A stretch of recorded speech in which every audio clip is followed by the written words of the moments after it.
ईश्वर ने तुम्हारी रचना की है। ईश्वर की रचना पर कोई प्रश्न चिन्ह कभी नहीं लग सकता है।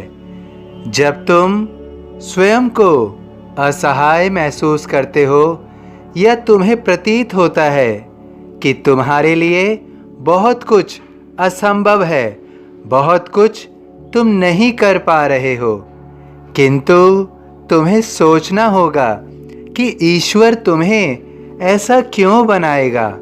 क्या ईश्वर तुम्हें दुखी देखना चाहता है? क्या ईश्वर तुम्हें पीड़ा पहुंचाना चाहता है? आखिर वास्तविकता क्या है?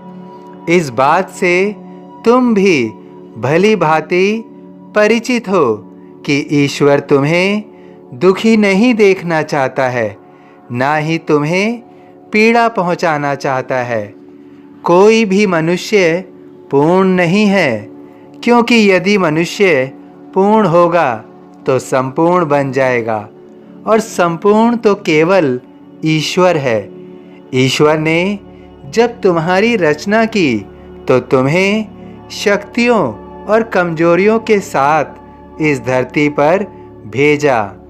जिन शक्तियों का तुम आदर करते हो, उनकी अहमियत समझते हो, उनको मूल्यवान मानते हो, वो शक्तियाँ तुम्हारे पास होती हैं जो जीवन के संघर्षों का सामना करने में मददगार होती हैं, जिनकी तुम अहमियत नहीं समझते हो, जो तुम्हारे लिए तुच्छ होती हैं, मूल्य रहित होती हैं, वो तुम्हारी कमजोरियां बन जाती हैं।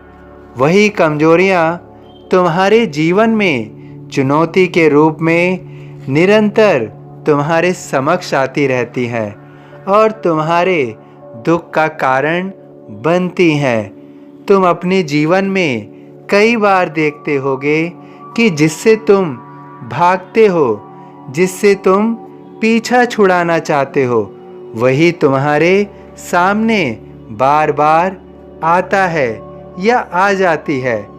ऐसा इसलिए होता है क्योंकि वह तुम्हारी कमजोरी है, कमी है। तुम उसका सामना नहीं कर रहे हो। तुम अपने अंदर किसी के प्रति डर या कमजोरी को बनाओगे, और जब तुम उसका सामना नहीं करोगे तो निश्चित रूप से तुम्हें उससे पीड़ा प्राप्त होगी। तुम्हें उस पर विजय प्राप्त करनी होगी। जब तक तुम उस पर विजय प्राप्त नहीं करोगे, तब तक वह चुनौती, वह कमजोरी तुम्हारे सामने आती रहेगी। उस पर विजय प्राप्त तुम्हें करनी है, और तुम्हें अपनी कमजोरी को शक्ति में परिवर्तित करना है। यही तुम्हारे जीवन का उद्देश्य है।